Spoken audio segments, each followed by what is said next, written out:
Who is a stakeholder? That's the question.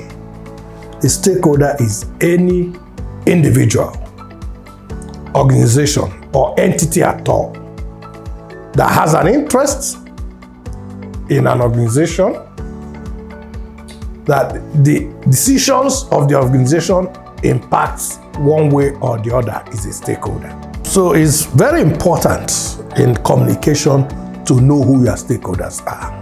The first step is to map your stakeholders through what we call stakeholders mapping and analysis. So you map them, list them, how do they relate with the organization, what could be the impact of your decisions on them, and how will your reaction, or how would their reaction impact decisions of your organization. There's this sense that stakeholders are the obvious ones, which you probably know as employees, the management, and consumers. But in truth, your stakeholders mapping should encompass a whole lot more of your segments. You have the employees, of course, you have management, you have probably the board, if you are dealing with external stakeholders, but you must also consider your suppliers. Your suppliers are also your stakeholders. Your even communities where you do your business are also stakeholders. All right, we can get granular with that.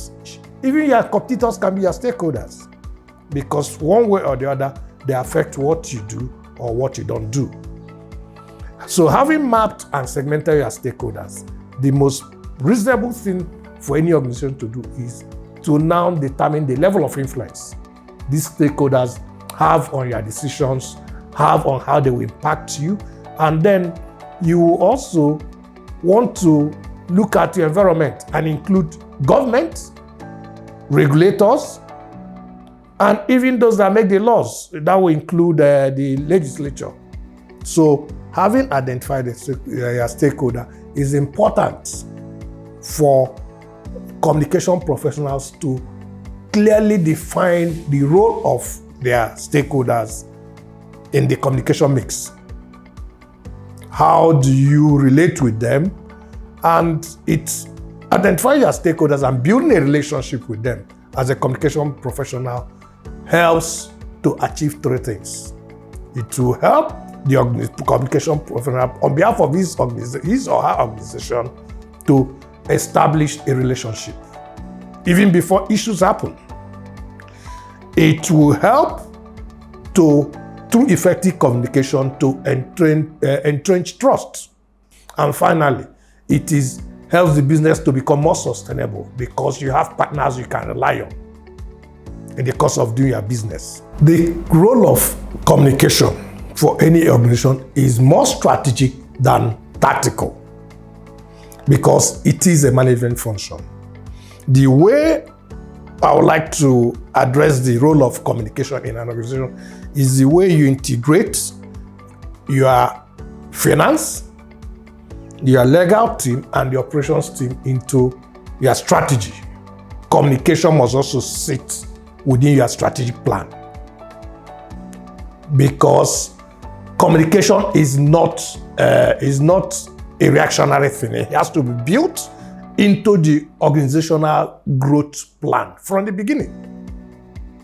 So as you are thinking your growth plan for 3 years, 5 years, your communication strategy must sit on the same growth strategy that any organization is putting together, because it's what will oil all the other elements of your corporate growth and bring them together. So it can't be an afterthought. It can also not be a reactionary strategy to addressing issues as they come. It has to be embedded in the DNA of the organization, right from leadership to the operations. A good example for how you use stakeholders mapping in a professional environment to deliver results for an organization. We had a client, a pharmaceutical company, who had a crisis with their products, one of their products, and there was a need for recall. So we are called in to manage the crisis. And the first thing that we did as communication professionals was to segment the stakeholders who will be impacted by this action. Okay? And we were able to dimension the consumers of the product, the regulatory authority, and the employees of the company. So first we had to communicate to the employees, design messages that reassure the employees that it will not affect the image of the company. So the employees were properly briefed on what was going on before we even went ahead to communicate externally.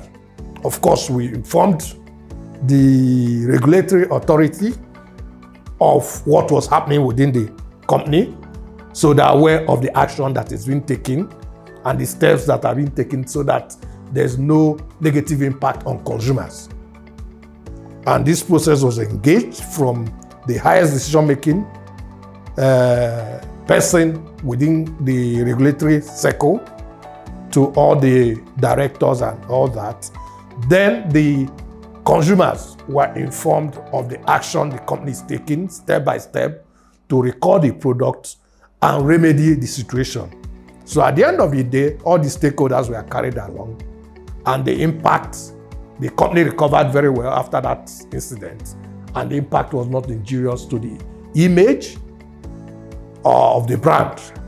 So the brand recovered and has continued to do business ever since then. So it was a very sustainable manner of engaging stakeholders in a proactive manner, right from the beginning until the end of the crisis.